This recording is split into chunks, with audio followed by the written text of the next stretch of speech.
Glad you're here. Welcome to Bills by the Numbers, presented by FanDuel. Download the app and make every moment more. On the way, it's time to discuss the back half of the receiver depth chart, where two open spots could be had. Who's making their best case? Steve guesses receiver figures in the numbers game, and our one burning question asks, receiver speed or receiver size? Time to run the post route!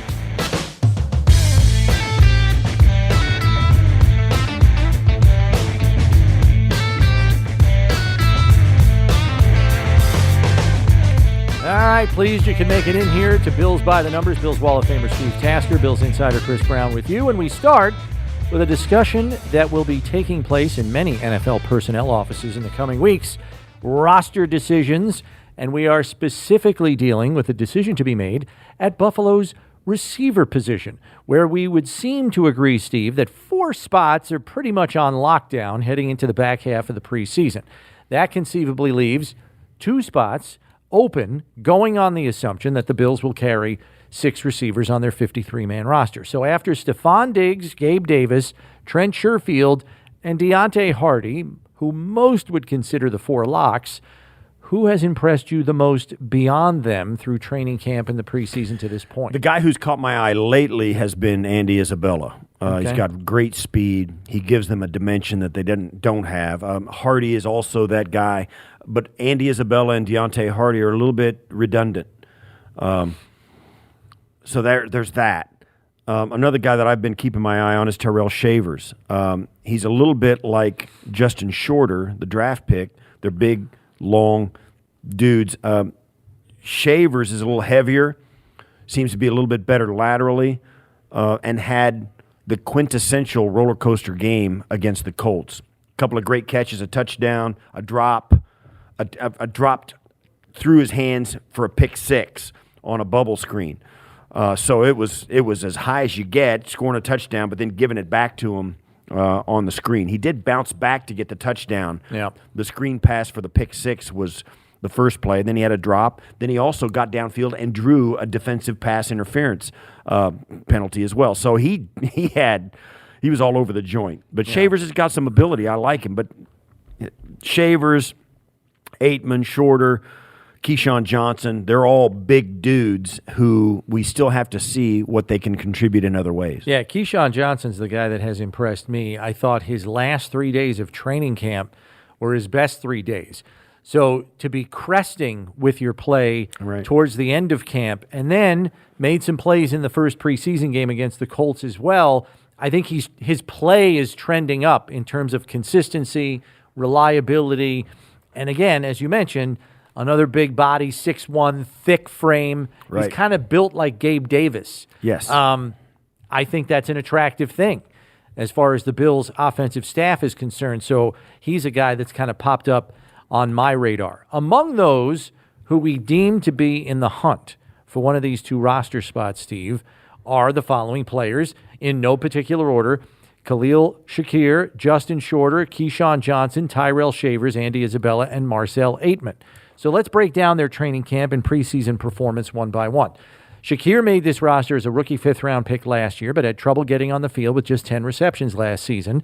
His camp has been a bit uneven, almost equal amounts of up days and down days, and his performance in the first preseason game, I think, was a reflection of that as well.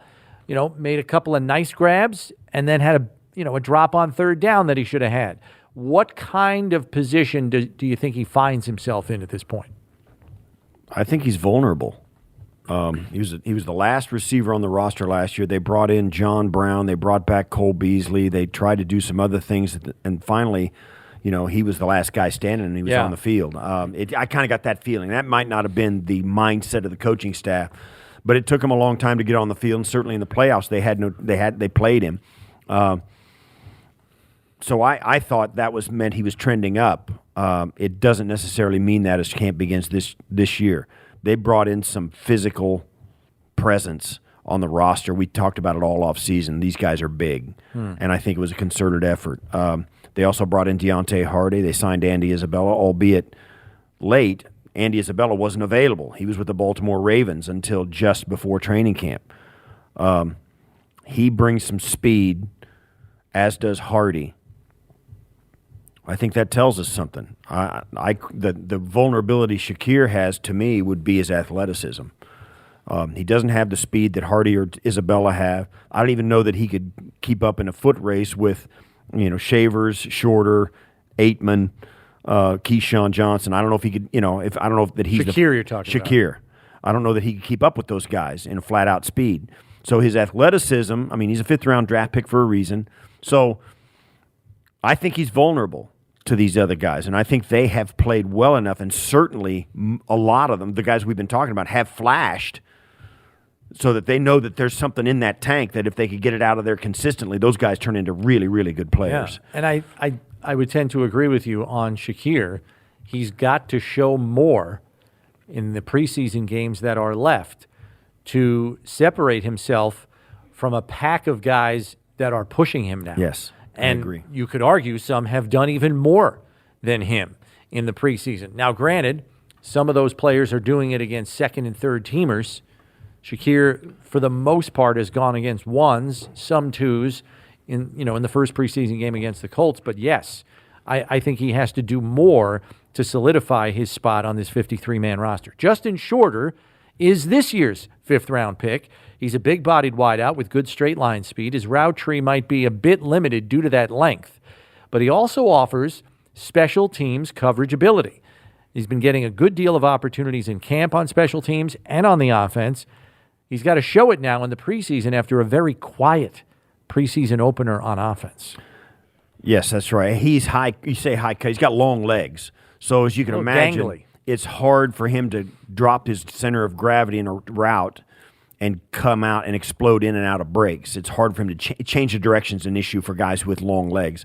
But when he opens it up, they're hard to keep up with. So he's got some great open inline speed, but his lateral quickness is the one thing I would question.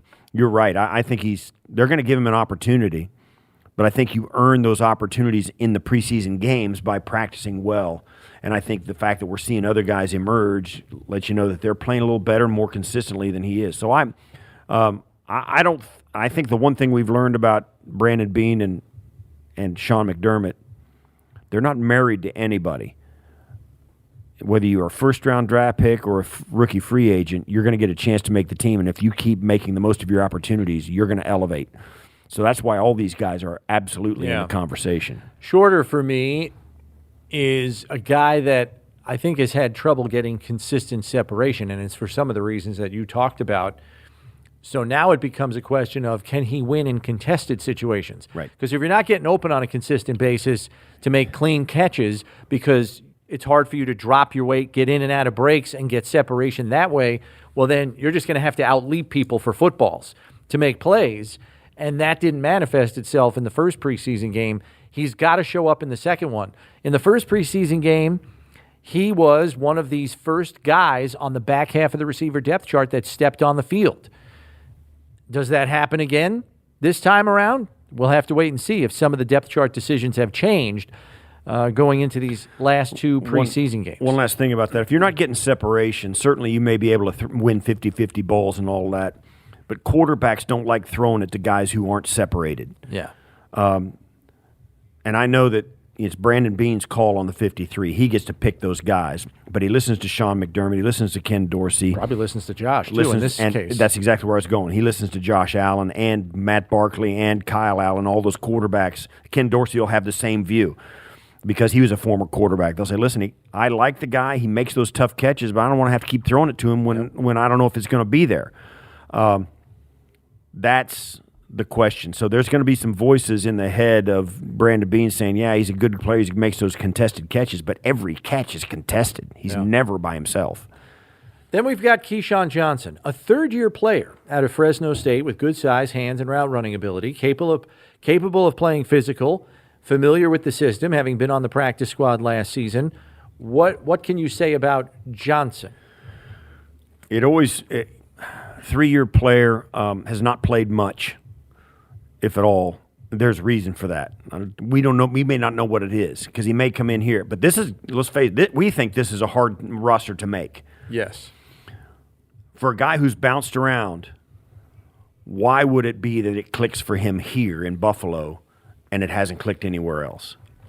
I have a theory on that. I'd like to hear it. My theory is this, because I think maybe not, taking off and all of a sudden, oh my gosh, who's this guy? Where have you been? Right. I do think, as I said earlier, his play is on the uptick right now. And there are two things that I think about this. For guys that bounce around the league, gets into camp with this team, on the practice squad with this team, released on the practice squad with this team, there's no way to assimilate yourself into the offensive system. Now, for the first time in his career, he's been somewhere for the second straight training camp. He's with the Bills for a second year. He knows the system better. Now he's just going out and playing. And I think we're seeing some of his skills as a receiver start to bear fruit. Now, is it going to be enough to make this 53-man roster? Maybe not. But I think we're seeing the best version of Keyshawn Johnson we've seen maybe in his entire professional career. And for me, I think it gives him a chance because they are – here's the thing, too. You have Diggs, Davis, and Sherfield. Those are your top three, and I don't even think it's close. You need a backup for Gabe Davis, a guy that can do – because for me, I think if Diggs or Davis gets hurt and they're out for a period of time, Sherfield slides up a notch, and now you need somebody to be Sherfield. Right. And for me, I think Keyshawn Johnson has the physicality to be all the things that Sherfield and or Davis might be. And now that he's showing consistency in his game, plus the fact that he's been here last year, I think those are attractive things for this coaching staff. Yeah, when you get it, and as well, we've been talking about it, but they got to cover kicks. If you're going to be a sixth wide receiver, they're going to keep six guys active on game day. That's true. 4, 5, and 6. If you're going to go with three wide receivers predominantly, 4, 5, and 6 got to play special teams, which means the guys like Andy Isabella and Deontay Hardy got to return kicks, which is great. That fills a role, and it's an important one. But a guy like Shorter, like Keyshawn Johnson, Tyrell Shavers, Marcel Aitman, those guys are big enough. They got to cover them. They got to cover them or protect in punt team and then cover. And they're big enough to play down inside as a tackle or an end on punt team without having to be a gunner with a small guy who's quick. Those guys can play down inside, take up enough space to take on a linebacker for a second, and then release and outrun them down the field. So they give you a different role, different type of snap than Isabella and Hardy. So there is that element to this. Because when you're in game day, it's going to be Diggs, it's going to be Davis, it's going to be Sherfield on the field for predominantly most of the snaps. Yeah. So you got to do something. You can't do stand, something else. You don't get besides standing this on the ain't high sidelines. school football. You don't get to stand over there and drink Gatorade. You got to do something. You got to get on the field in some way, shape, or form and help out. And that's where these guys could. You touched on this guy already earlier, but Tyrell Shavers, undrafted rookie out of San Diego State. He's made some plays in camp. Had a touchdown in the preseason opener, as Steve mentioned. What do you think is most working in his favor in comparison to the other competition he's up against? For me, it's been the thing that's working in his favor is the flash plays that he's made. Tough catches in training camp, the touchdown. He's big. He's got that body, and I think it's the same thing that's actually working against him is his inconsistency. He drops a pass, he gets tipped for a pick six.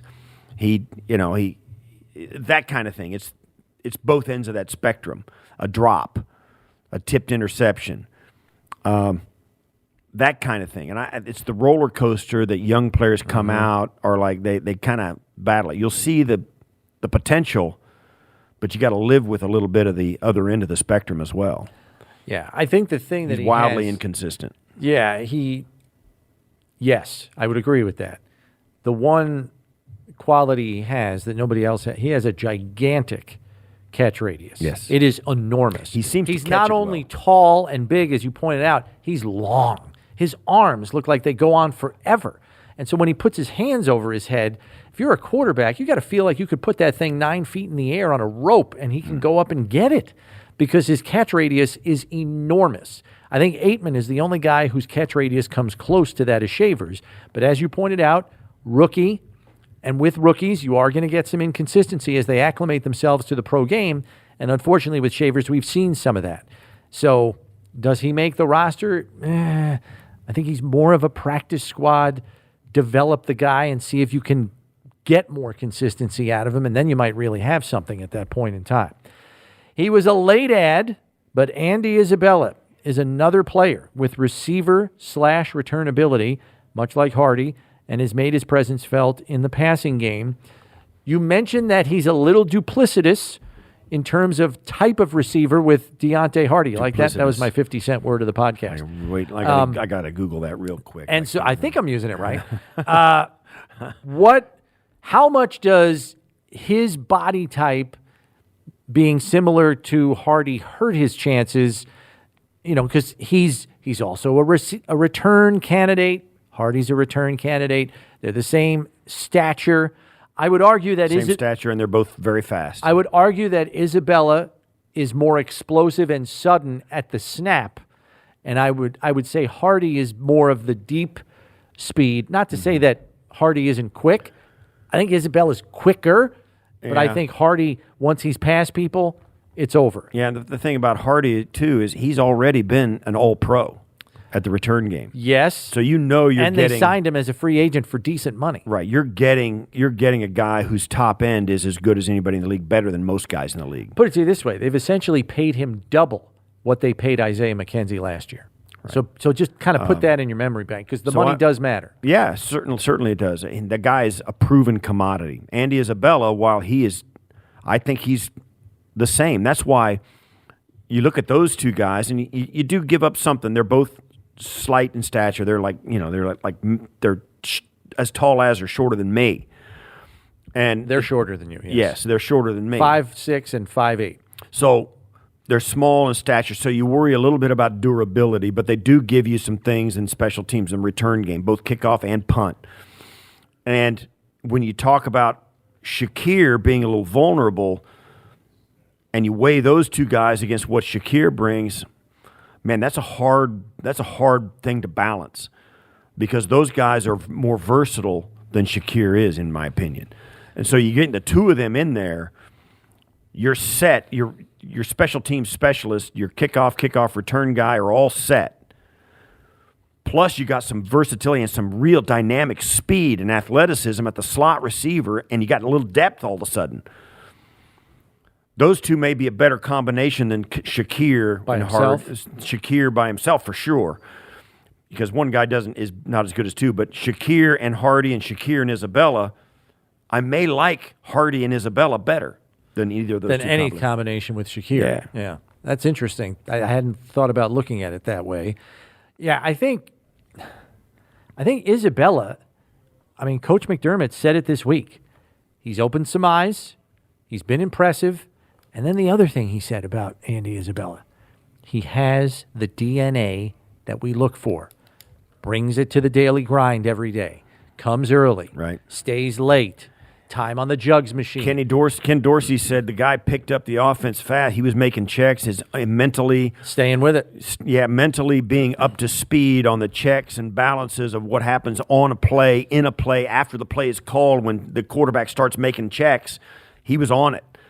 That's big for coaches. They need guys they can trust. I think he is one big preseason performance away from really making this a hard decision for this coaching staff. He takes a 5-yard slant, Steve, and goes 60 yards to the house, or he takes a punt return 50 yards inside the 10-yard line in a preseason game, in the two that we have left. He's really going to make it tough on this coaching staff to say no to him. I'm like a half a step ahead of you. I think he's already made it a tough decision. If some of those things that you said happen, you think he's on? I think it's done. Okay. I think that's it. Because you and I are out there, we have the luxury of being able to watch all the training camp and then watch it. He's been consistent. And that's as important as the flash plays we've already talked about. Mm-hmm. When you cut off the bottom drops of a roller coaster, and it just goes up and then comes back to a pro level instead of a college or high school level. Right. You cut off those low dips in the performance, and you got a really good player. And that's what he's done. He's been consistently at a high level with the rest of the roster of wide receivers.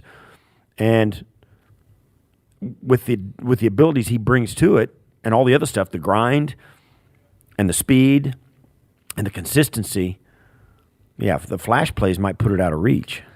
And then there is Marcell Aitman. The XFL edition has come on of late in the preseason opener, where he had a really good performance, and the practices that have followed. What if his uptick in production continues? Now, usually what this coaching staff does, Steve, because granted, Aitman dominated, I wouldn't say dominated, but played very well against third-team defense of the Colts. So now, if you're the coaching staff, put him against second-teamers in Pittsburgh, in the second preseason game, and maybe even again in the third preseason game, and see if that production continues, right? That's kind of the way you got to go with him to see what you got. Yeah, you got to make sure that you're not missing something. And Aitman, like all these guys, Aitman has some size. He's a 6'4", 216 guy. Big and long. And it's his third year in the league. And I would okay, I'll let you finish, and then I'm going to throw something in here. Here's the thing: no matter what you think of him, and I said it yesterday on the regular daily show. This team doesn't sign. Some teams say it. This team proves it. They don't sign anybody without giving them a real chance to make the football team. And to me, I haven't seen Aitman do anything that throws him out of the box, that excludes him from being. I haven't seen anybody outplay him to the extent that it's like, wow, he can't make it. Mm-hmm. I haven't seen him do anything that says, well, he hasn't measured up. And like you said, the guy's 6'4", 215, 216. This team loves traits. Right. And if they signed him and gave him a chance, I have not seen him do anything to say he has blown that chance. Yeah, and I would say this, because, we mentioned how he is similar in body type to Shavers. Right. Those are probably the guys with the two biggest catch radiuses on this football team at the receiver position. And Aitman is a more polished route runner than Shavers, just because he's been around the league a few years and has the reps. He's had a chance to polish up his game, and I think because of that, he gets the opportunity in the XFL and is productive, and now he's showing it here. So he's got a lot of work to do right through the end of the preseason, but I think he's made himself part of the conversation.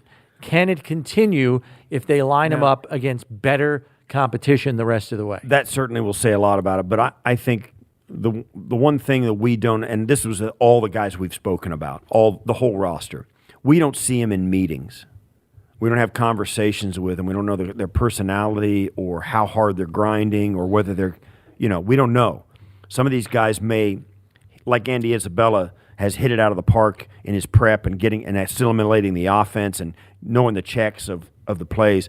We don't know most of that about these other guys. So there's these factors in their evaluation of Ken Dorsey and Sean McDermott and Brandon Beane that we don't have any idea about.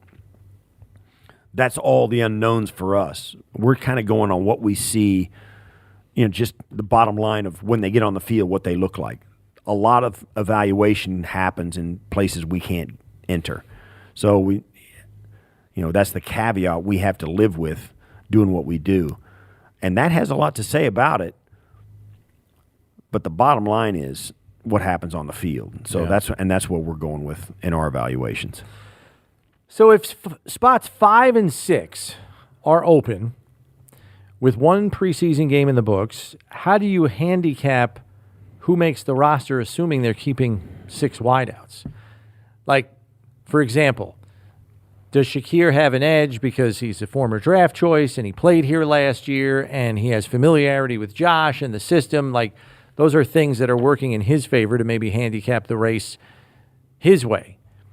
And then you have people that have popped up through the course of the preseason that you say, ooh, we need to get a longer look at that guy. How do you handicap this with presumably 2 spots open, spots 5 and 6? Well, with some of the guys we've mentioned. My framework of making the decision is this: it's going to be the 5 best combination of guys. I don't care whether they're draft picks or rookie free agents. You can't go down that road because you've got a responsibility to the other 21 starting positions on the team. So you're saying strictly body of work in camp in the preseason this summer? Yeah. Okay. Yeah.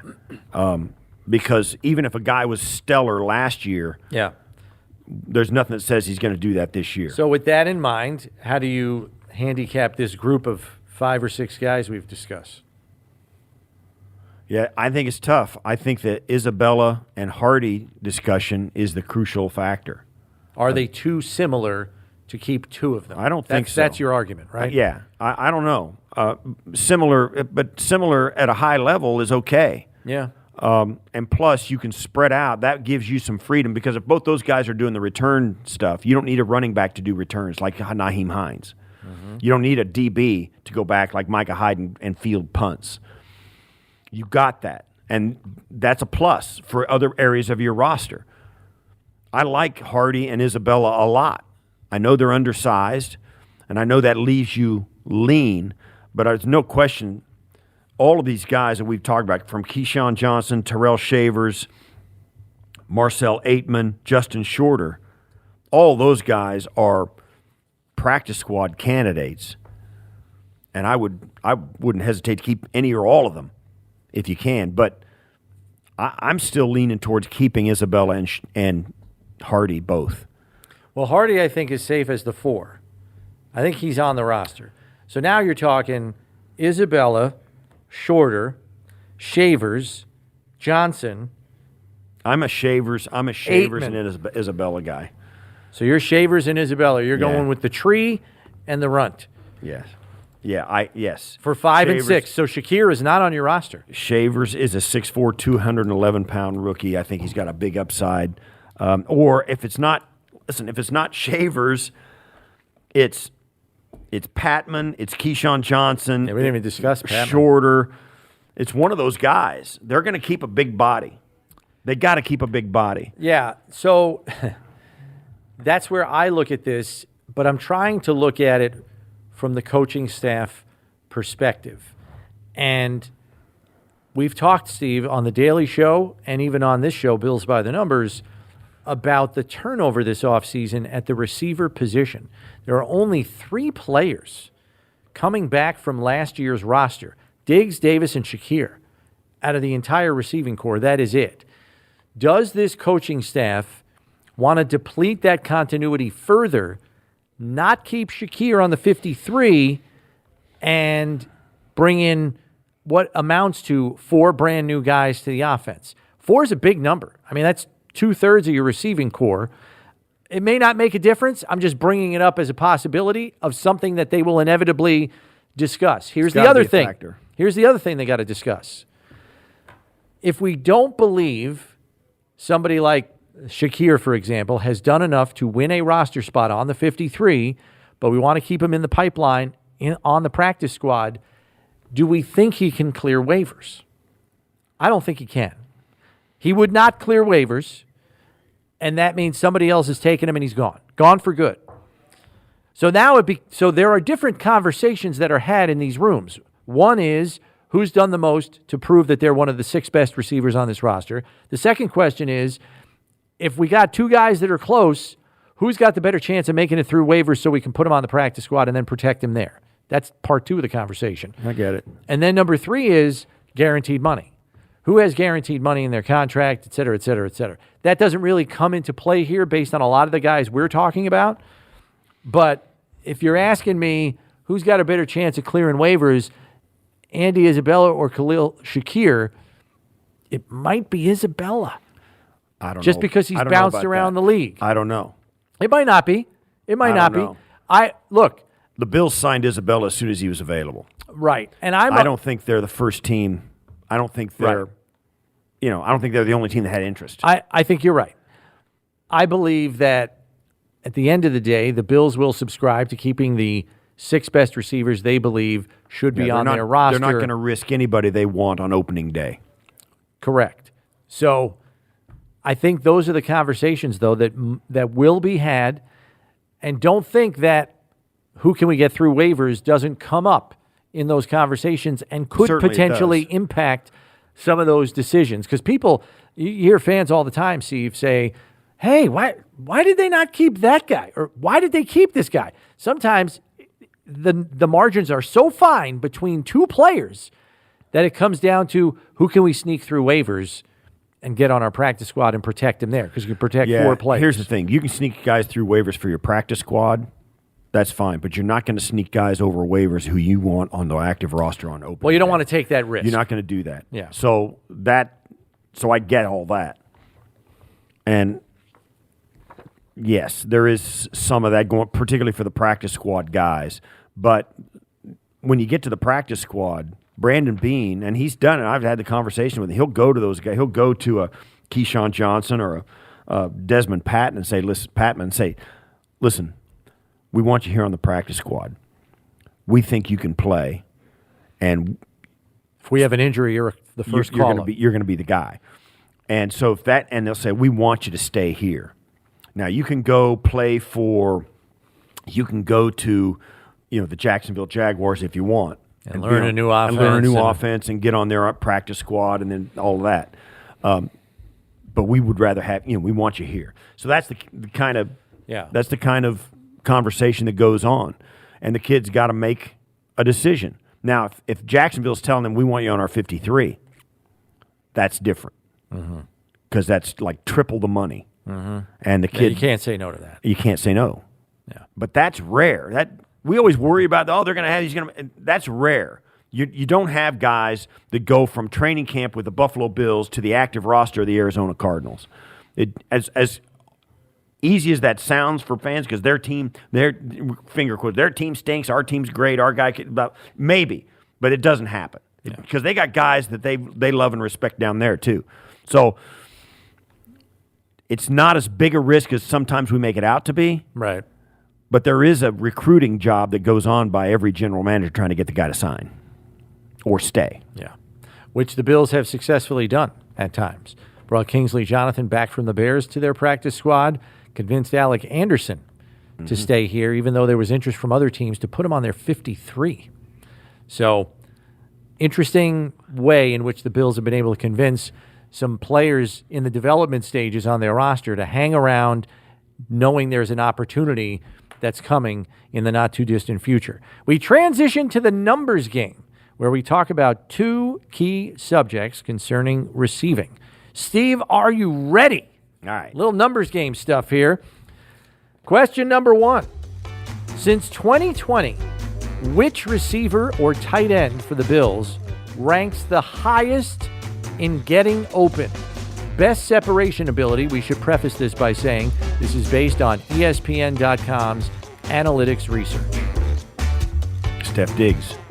It is Stephon Diggs with an 87 rating. Well done, Steve.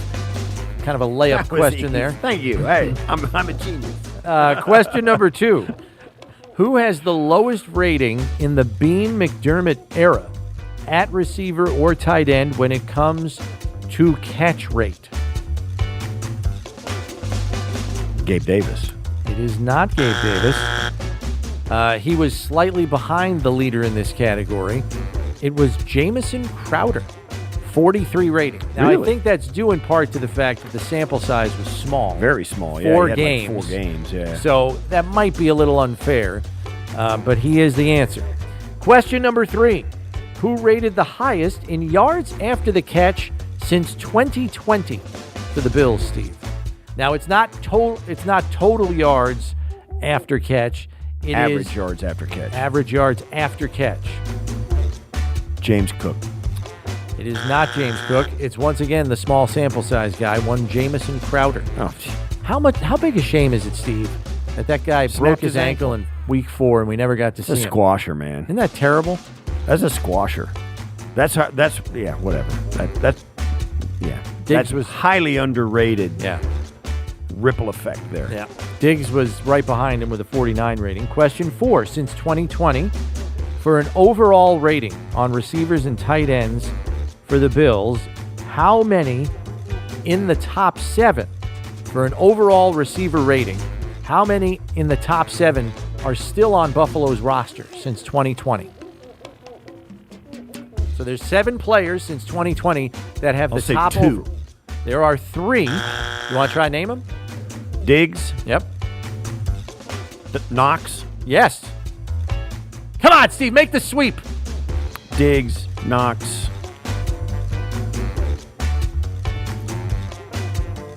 Wait. Don't think too hard. Still on the roster.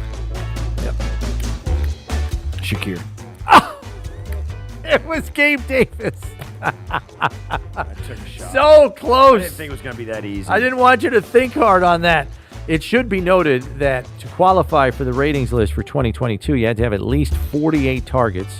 Khalil Shakir did not have that total last year. Oh, okay. Did not have 48 If you'd targets. have told me that, I might have got. That's true. I might have gotten that. So close there, Steve, at the end in the Stabbed numbers me in game the for back. the Stabbed me in clean the back by withholding sweep. information. Now I'm a backstabber. Wow. We jumped the shark rather quickly there. Not bad, though, in the numbers game.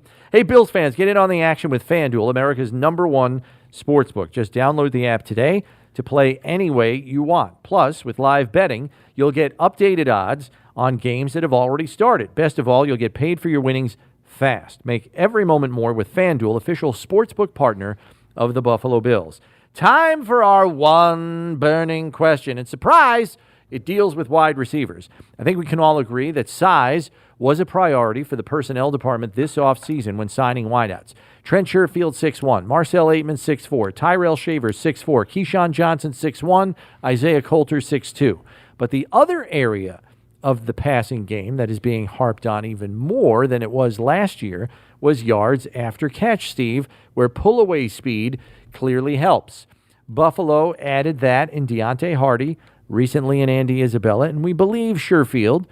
But with 2 open receiver spots, do you think the Bills lean in favor of size or speed, or do they go 1-1? I think with they those go. 2 spots? I think they go 1-1.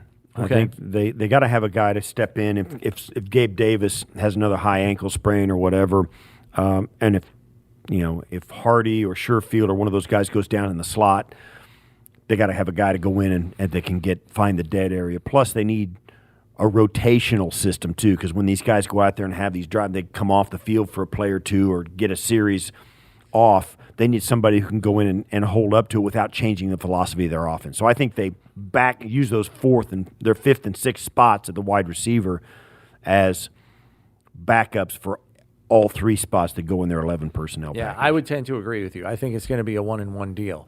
One guy speed, one guy size, and who those 2 are remains to be seen. Yeah. There's a lot of preseason left to decide those 2 spots, but it is a fascinating conversation. We hope you enjoyed it with us. Our closing figure deals with catch percentage in the passing game. Which player on Buffalo's 2022 roster had the highest catch percentage on the team? You might be surprised to know that it was Dawson Knox at 77.3%, good for 49th overall in the NFL. All those tennis balls he's been tossing around with tight ends coach Rob Boris is obviously paying off. Second on the team, Devin Singletary, 73%. The top receiver on the Bills in catch percentage last season was Stephon Diggs at 70.5%, good for 75th in the league. That'll do it for this edition. Make sure you subscribe on whatever podcast platform you use so you know when a new episode is available for you. And remember, when you need to know about the Bills, you need to check Bills by the numbers. For Steve Tasker, I'm Chris Brown. We'll see you next time, everybody.